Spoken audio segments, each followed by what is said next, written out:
Shalom umat Tuhan yang dikasihi oleh Tuhan. Hari ini kita merayakan kebangkitan Tuhan kita Yesus Kristus. Dia sudah mati di kayu salib menebus setiap dosa kita. Dan saya percaya bahwa kebangkitan Tuhan kita adalah kebangkitan kita, bahwa kita tetap menang dalam segala situasi yang kita hadapi hari-hari ini. Puji nama Tuhan, kita akan beribadah kepada Tuhan. Mari berikan yang terbaik, hati dan pikiran kita fokus kepada Tuhan. Biar Tuhan disenangkan oleh ibadah kita, oleh pujian dan penyembahan kita kepada-Nya. Mari kita berdoa. Terima kasih Tuhan, kami bersyukur hari ini Tuhan, di mana kami mengalami kemenangan melalui kebangkitan-Mu Tuhan. Dan Tuhan, biar kuasa-Mu dinyatakan atas seluruh kehidupan kami. Kami menikmati kuasa kebangkitan-Mu Tuhan. Dan biar ibadah kami hari ini Tuhan memuliakan Engkau. Pengurapan Tuhan turun atas setiap kami semua. Dan kami semua Tuhan dengan sukacita beribadah kepada-Mu Tuhan.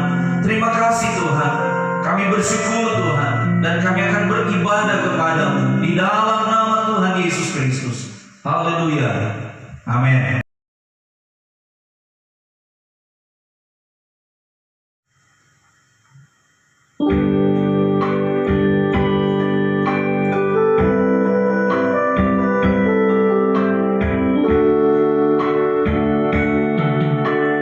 Hormat bagi anak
Terima kasih Tuhan Yesus. Kami bawa seluruh hidup kami kepada-Mu. Engkau yang terbesar atas kehidupan kami. Terima kasih Yesus.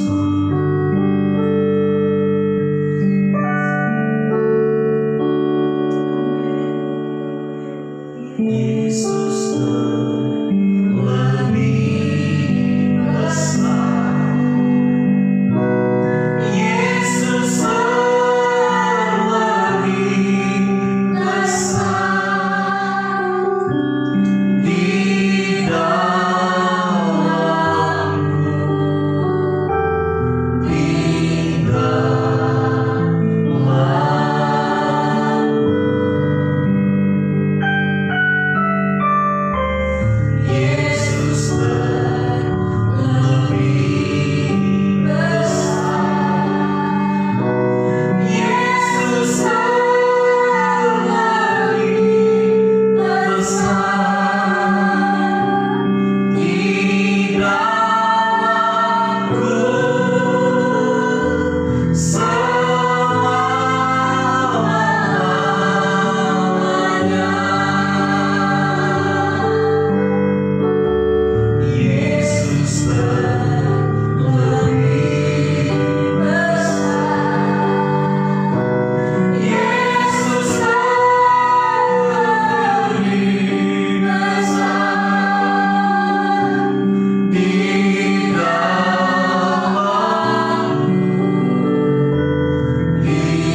yang kami dapat Tuhan, menjadi satu kekuatan Tuhan untuk kami Tuhan hidup di dunia Tuhan yang penuh dengan tantangan hari-hari ini. Kami tahu Tuhan membangkitkan setiap iman percaya kami. Tuhan terus mengawali seluruh kehidupan kami Tuhan. Terima kasih Tuhan, berfirmanlah Tuhan melalui hamba, karena kami mau siap mendengarkannya. Di dalam nama Yesus, haleluya. Amin.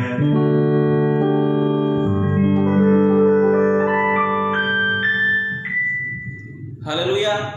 Terpujilah Tuhan bahwa sampai saat ini kita ada semua karena kebaikan Tuhan. Semua karena anugerah Tuhan yang besar dalam hidup kita. Hari ini kita merayakan kebangkitan Tuhan.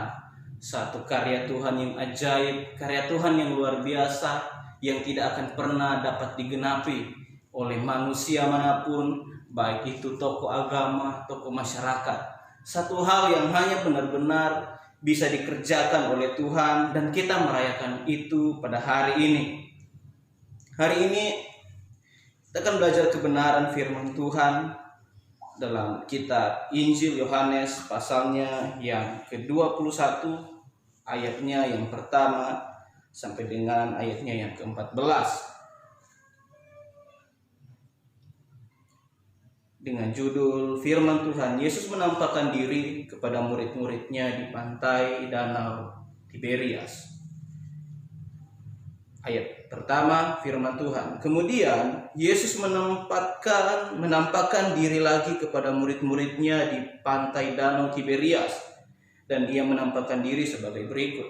Di pantai itu berkumpul Simon Petrus, Thomas yang disebut Didimus, Natanael dari Kana yang di Galilea, anak-anak Zebedeus, dan 2 orang muridnya yang lain.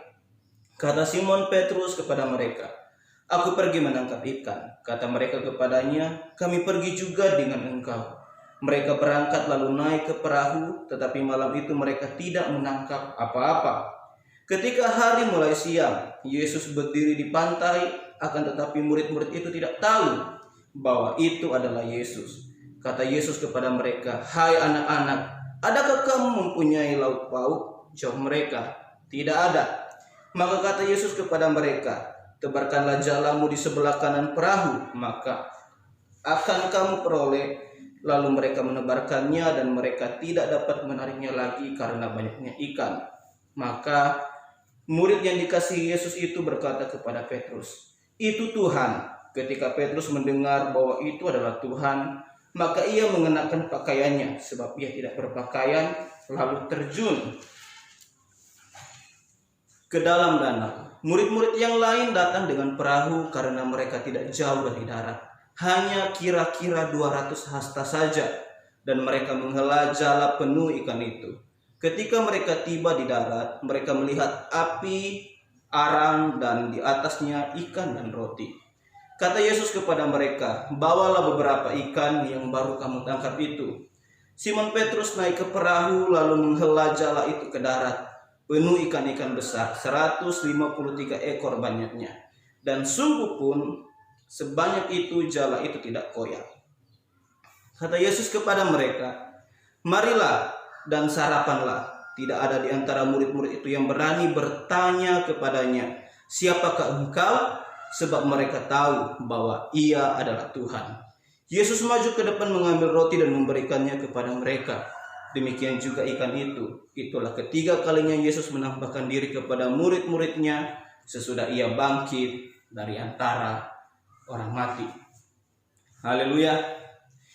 Bahwa masa-masa yang dialami oleh murid-murid setelah kematian Yesus adalah masa-masa yang sangat sulit, di mana mereka kehilangan satu sosok yang sungguh luar biasa dalam setiap kehidupan mereka.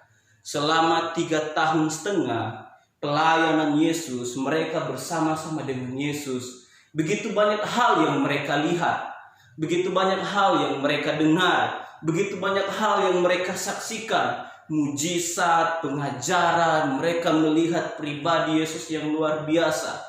Selama 3,5 tahun mereka bersama-sama, sehingga datang di satu titik setelah semua pengajaran, setelah semua mujizat, setelah semua yang disampaikan Yesus, mereka harus ada satu momen bahwa mereka kehilangan Yesus.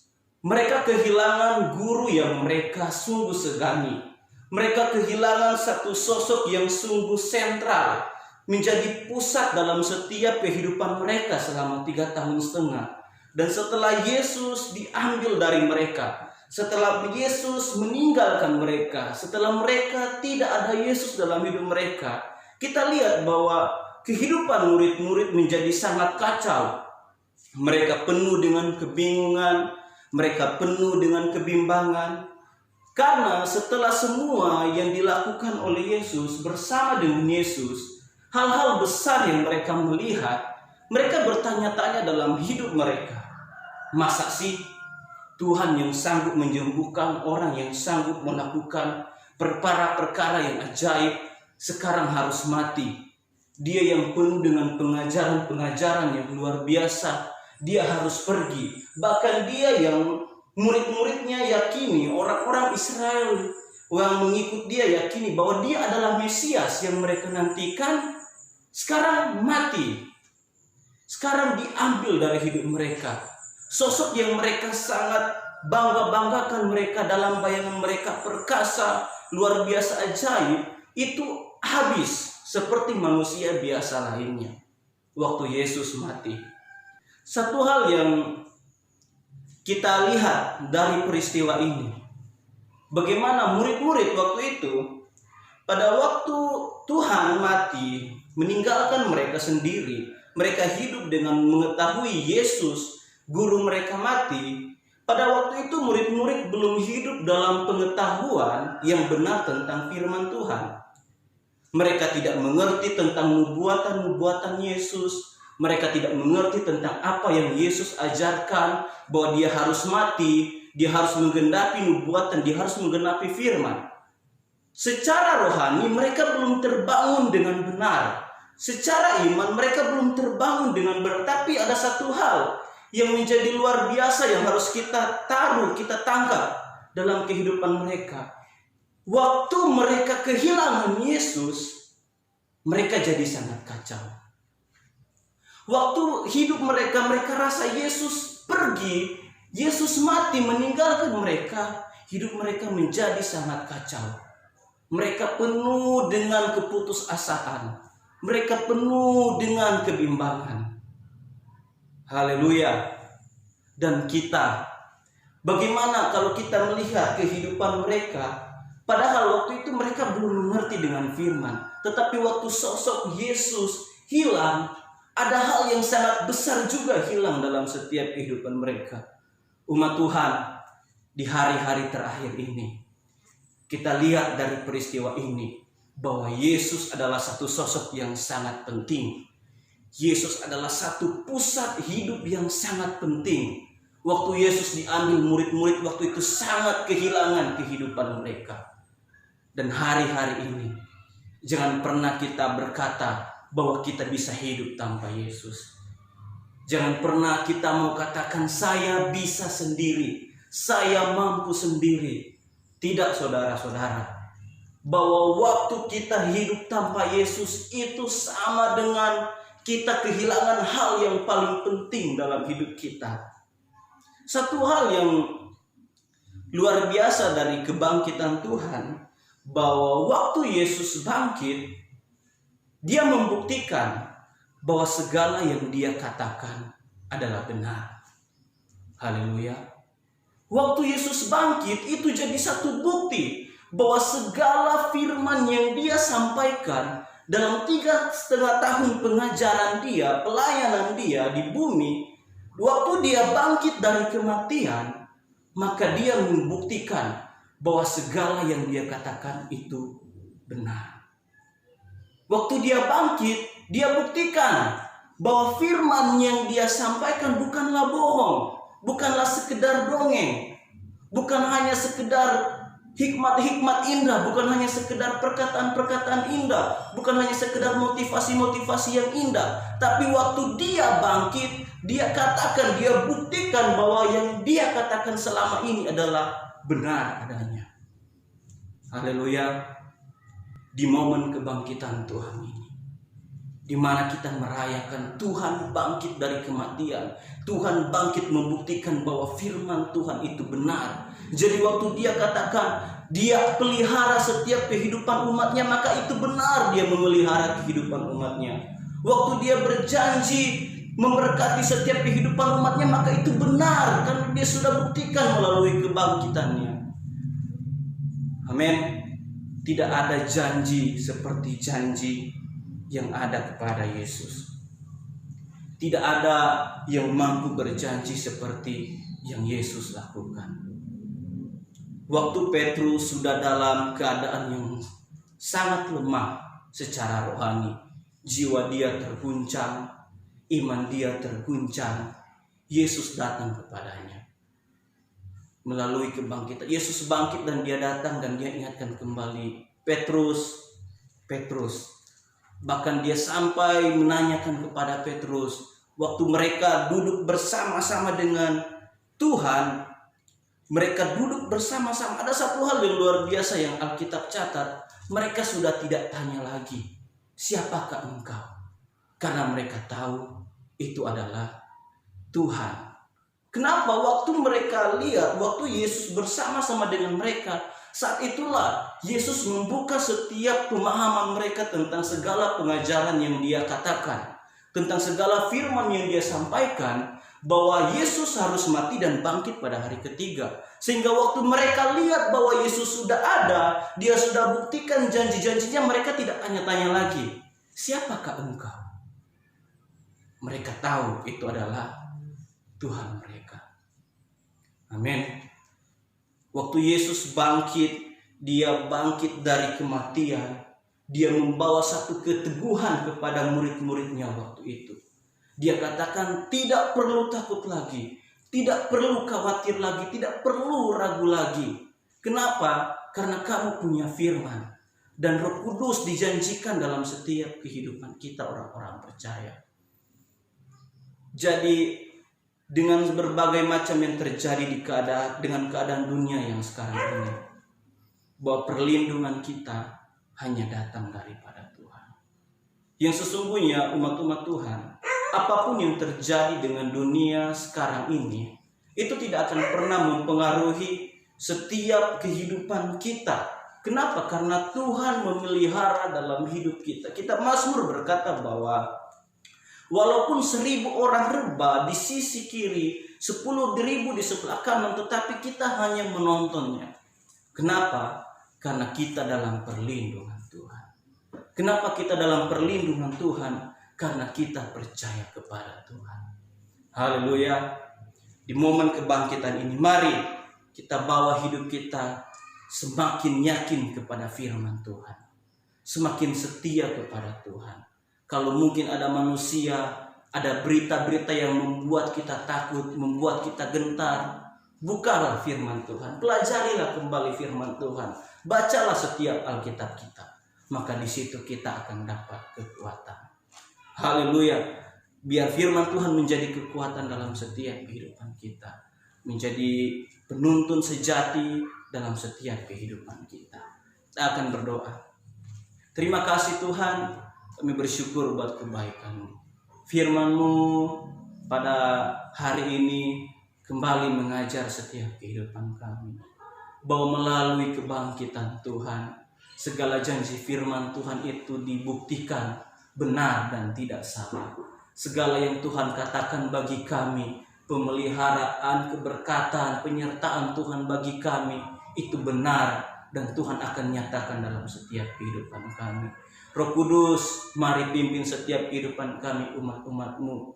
Biar firman Tuhan boleh terus dan terus mengajar setiap kehidupan kami. Roh Kudus yang terus pimpin hidup kami, agar kami berjalan sesuai dengan yang Tuhan kehendaki dalam hidup kami. Biar kami tidak tersesat dalam mengiring akan Engkau. Engkaulah kekuatan kami, Engkaulah penolong kami, Engkaulah penghibur dalam setiap kehidupan kami. Kami tidak sanggup hidup di luar Tuhan, kami tidak sanggup hidup tanpa Tuhan. Terima kasih Tuhan Yesus yang baik, terima kasih kami terima firman-Mu dengan penuh ucapan syukur. Di dalam nama Tuhan Yesus Kristus, haleluya, amin.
Terima kasih Tuhan Yesus. Kami bersyukur Tuhan, Engkau memberikan kami waktu lagi untuk beribadah kepada-Mu. Dan kami percaya setiap ibadah kami, pujian penyembahan kami, firman yang telah kami dengar hari ini menguatkan kami Tuhan. Oleh sebab itu Tuhan menolong semua umat-umat-Mu sepanjang minggu berjalan dengan perlindungan tangan Tuhan yang kuat. Proteksi semua dengan darah-Mu Tuhan, dimanapun umat-umat-Mu pergi dan berada sepanjang minggu berjalan ini. Biar Tuhan Engkau yang menjaga dan mengawali, jauhkan dari setiap kuasa kegelapan, sakit, penyakit, niat jahat dan tangan manusia dalam bentuk apapun. Kami tolak dalam nama Yesus. Dan apa yang dikerjakan oleh umat-umat-Mu dibuat Tuhan berhasil. Terima kasih Tuhan. Kami percaya kekuatan yang baru sudah menjadi bagian kami, dan kebangkitan Tuhan Yesus menandakan Tuhan bahwa kebangkitan bagi kami semua dan kemenangan kami Tuhan. Terima kasih Bapa. Kita akan terima berkat. Biar berkat dari Tuhan Yesus Kristus menjadi bagian kami semua Tuhan. Apa yang Tuhan kami kerjakan ditolong oleh Tuhan, dan kami percaya kuasa-Mu terus menaungi seluruh kehidupan kami. Di dalam nama Tuhan Yesus kami sudah berdoa dan akhiri ibadah kami. Haleluya. Amin. Puji Tuhan, umat Tuhan, tetap semangat, tetap setia, tetap sungguh-sungguh cari Tuhan. Dan saya percaya bahwa Tuhan terus menyertai kita semua. Amin.